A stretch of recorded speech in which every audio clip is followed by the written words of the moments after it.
คนละของของนี่บัดปิติของโอ้ของนี่ลายกลัวดูว่ามันของน้อยบ่นี่ก็จะไปหาข้าวไก่นับอยู่บ่นี่ ตัวยังเพื่อนฮอดอยู่50ตัวนี้เนาะอยู่เอารถบ่มีน้ำมันบัดนี้รถบ่มีน้ำมันอยู่เอาอยู่บรรยากาศปากทุ่งไห้ทุ่งนาสบายดีพ่อแม่พี่น้อง FC เด้อสุขสุขและสมองสุบอดเนาะเปิดกล้องตอนนี้ก็อยู่ทางป่าพี่น้องเอ้ยมื้อนี้ก็ออกมาไห้มานาออกมาหาติดแมงจักจั่นเนาะแต่มื้อนี้ก็เสียงแมงจักจั่นก็ห้องเนาะแต่ว่าตอนเช้าๆก็ครึ้มฟ้าครึ้มฝนจะตกเนาะแต่ว่าก็บ่ตกเนาะแต่ว่าตอนนี้เนาะแดดจะเริ่มออกแล้วเนาะตอนนี้ก็เวลาก็ประมาณ 11 โมงแผ่นดินไหวเนาะก็ส่งกำลังแรงใจให้พ่อแม่พี่น้องเนาะที่ประสบภัยเนาะขอให้ปลอดภัยบ่สุขสุขคนเด้อเนาะเดี๋ยวสิพาไปเบิ่งเนาะพี่น้องเนาะพาไปเบิ่งเนาะว่าติดแมงจักจั่นทางเอื้อยทางอาเพิ่นติดแล้วจะโตแล้วเนาะพอมาอยู่ป่าเนาะป่าก็แมงจักจั่นมันก็เริ่มห้องเนาะแต่ก่อนก็ยังบ่ห้องเนาะพอตึกเดือนนี้มาประมาณ 4-5 มื้อเนาะที่ว่าแมงจักจั่นห้องใบไม้ก็เริ่มเป็นใบไม้เขียวอ่อนทั้งมดแดงก็บางอันก็บ่ค่อยเห็นเนาะได้บ่ทุกตัวบ่ไปเลยกบเดียวได้จักโตน่ะเป็นลายมันบนห้องเลยอันตัวห้องน่ะมันอยากแห่เนาะ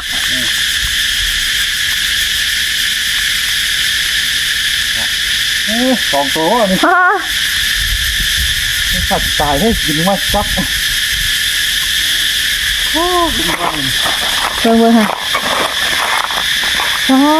ตัวเดียวได้2ตัวพอแล้วบ่10ตัวนี่หอมเบิ่งทางนั้นติดได้จักตัวเนาะแต่ว่ามันก็ถ้าว่าเฮาเบิ่งบ่คักมันก็บ่เห็นเนาะเพราะว่ามันคือกับพวกไม้มันก็แอบได้2 ตัวคิดบ่ยังมันไปเลยคิดถึงเลยสิได้บ่เฮ้ยกูเห็นมันจักจั่นมันก็เลือดแน่เนาะเลยคิดถึงเห็นได้ปึ๊บเรียบร้อยเอาแล้วตัวนึง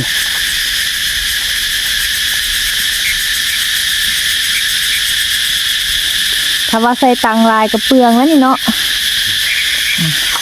เพราะว่าตังกระห่วยบักหยาพอสมควรเสียงห้องแซ่ถ้าว่ากลางคืนกะห้องมันแมงจักจั่นนี่บางคนเพิ่นก็หาก้านเอาแต่ว่าเวลากลางค่ำกลางคืนนี่แมงจักจั่นมันเฮาไปอยู่ตามพมไม้เนาะก็มีแต่เหงี่ยวแมงจักจั่นปิวลงแต่ว่าเวลากลางเว้นนี่เหงี่ยวมันก็มีแต่ว่ามันบ่เห็นจะมากัน4-5 คนมื้อนี้ก็หาติดแมงจักจั่นเนาะบางคนเพิ่นก็ขาย15 ตัว10,000กับประมาณ20 บาทบางคนก็20 ตัว10,000เนาะแล้วแต่ผู้สิขายเสียงควักเขียกเนาะเพราะว่าใบตองแห้งแห่บ่ให้ได้10 ตัวเด้อเฮ้ยเพื่อลูกเพื่อเต้า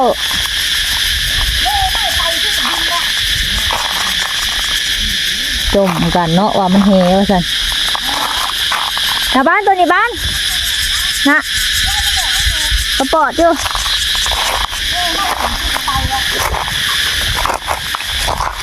ห่วยมันก็ยันตายคือกันเนาะจมกันแซวๆอยู่มานบ่ตาตั้มมานบ่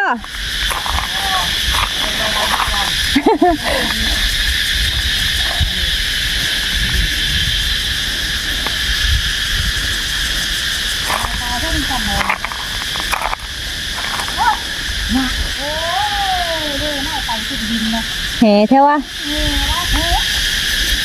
ฝนยังบ่ตกบ่เนาะมันเลยแห่มืดบ่ถ้าแดดคือสิบ่เห็นได้ค่ะแดดนี่โอ้มืดฝนละแห่ถ้าว่าฝนตกนี่แมงจักจั่นนี่มันจะถอยก้นลงมาเนาะแต่ว่าเฮาก็สิติดบ่ได้เนาะเพราะว่า ตังมันสิถึกน้ำแล้วมันก็สิบ่เหนียวตังนี่ก็ตัดเอายางไม้เนาะกองเอายางไม้เป็นยางโพหรือว่ายางต้นตีนเป็ดแล้วก็บักเอาน้ำยางกุ้งเนาะเจาะกกกุ้งแล้วเพิ่นก็จะอูดแล้วก็เอาเป็นน้ำขี้มะย่างใส่ตังแต่หลายผู้หลายคนเพิ่นก็เอากกขี้หม้อเนาะเฮ็ดบ่คือกันบัดย่างใกล้บัดแตกวึ่นเนาะโอ้จะตั้มหูแล้วจูดเลยแล้วบ่ไหวเลยจูดแม่จักจันก้อนเหรอวะ จูดแม่จันวะ ฮะโอ้ยิวข่าวบ่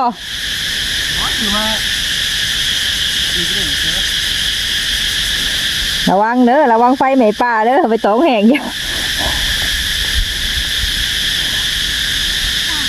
บ่นั่งบ่ไปขึ้นไปทางนั้นบ่นาลุงบุตรบ่ไปทางนั้นบ่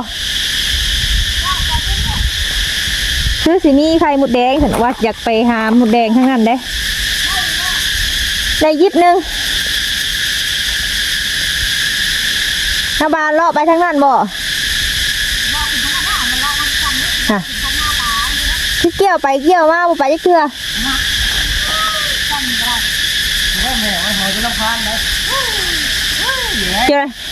จมจนว่าอารมณ์เสียคนแล้วเนาะ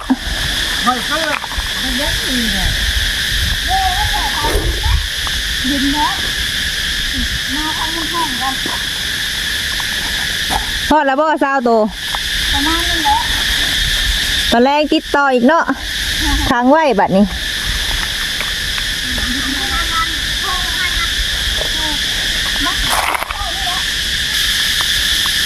ก็จะมีแต่เสียงแมงจักจั่นเนาะเพราะว่าสะดูนี่ก็เป็นหน้าแรงเนาะก็แมงจักจั่นก็ห้องป้าสนั่นหวั่นไหวเนาะถ้าว่าฝนตกจากการหาอยู่หากินก็สิง่ายขึ้นเนาะตั้งแต่แล้วเขาเกี่ยวน้ำแล้วฝนก็ยังบ่ตกจักเทื่อก็เฮ็ดให้ไฟไหม้ป่าเนาะเพราะว่าบางคนก็หลุดบุหรี่เนาะกินต้นกอกยาอะไรยังใส่จะเฮ็ดไฟไหม้ป่าล่ามตะกุดตะคือเพราะว่าสะดูใบไม้แห้งเนาะยามแล้งมันแห้งถ้าว่าฝนตกหาไม้หาพวกอาหารป่ามันก็สิง่ายขึ้นไข่มดแดงก็สิปึงไว้ไข่ใหญ่เฮ็ดก็สิออกแต่ว่าอันนี้มันก็แห้งแล้งเกินหาอยู่หากินมันก็สิยากแน่เจียน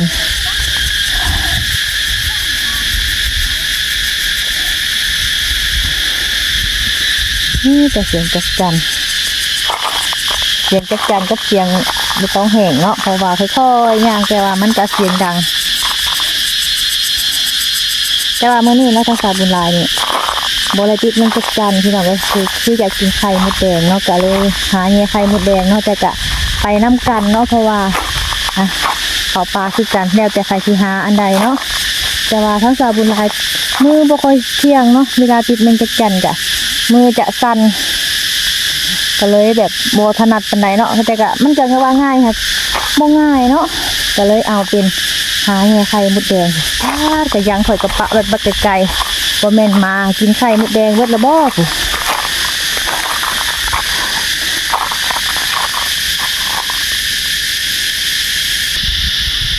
อุปกรณ์ของข่อยแม่นกระยังไม่แส่แล้วก็มีกระโตกเนาะมีกระโตกแล้วก็จะถือแป้งไปน้ำเนาะเพราะว่า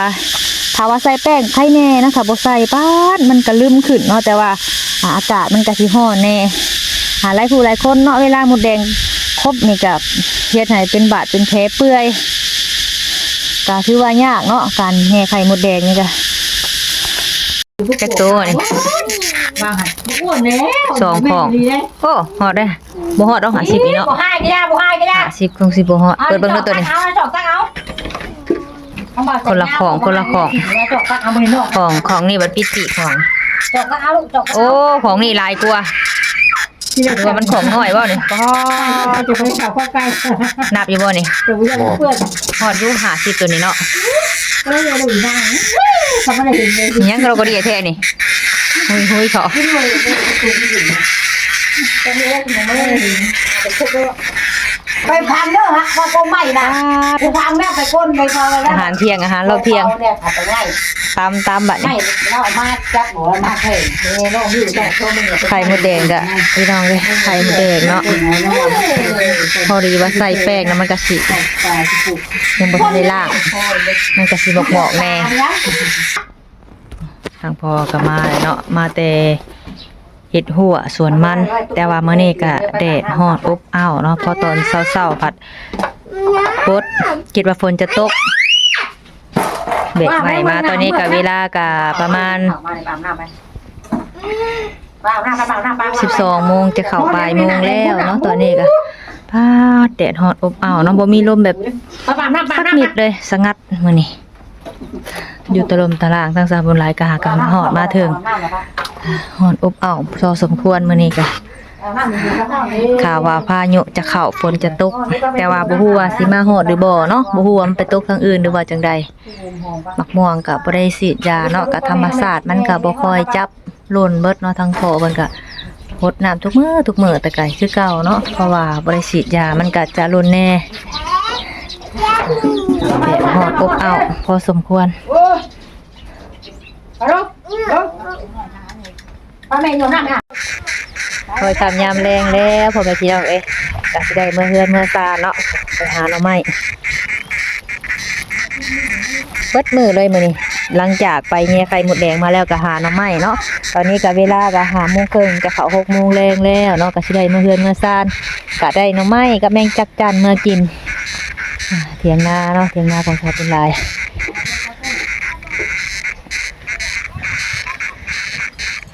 ปึ๊บอยู่เอารถบ่มีน้ำมันบัดนี้รถบ่มีน้ำมันอยู่เอาเพชรรถบ่มีน้ำมันไม่มีนะ ไรยังมาตอนพอนะฮะ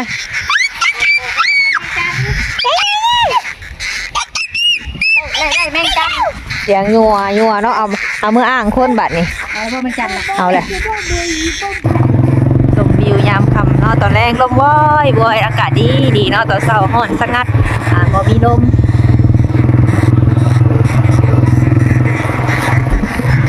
เรื่องเนาะเกี่ยวไปให้งัวใบไม้ก็ลื่นตรงบรรยากาศนับทุ่งไห้ทุ่งนาตามภูตามป่าเนาะเพิ่นก็จุดไฟเตรียมที่จะปลูกมันเนาะเขาเสร็จจริงๆงัวกับเมื่อเตียงเลยเนาะหาเจ้าหาจอบคอยขับยามแรง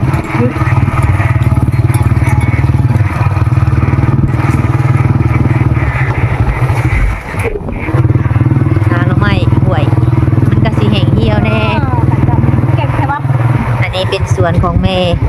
กระปลูกแล้วเนาะแต่ก่อนก็พดน้ำเอาอันนี้กำลังลงคาเป็นหวยเนาะถ้าว่าเป็นย่ำหน้านี่ก็ป้าแต่ยากลำบากพอสมควร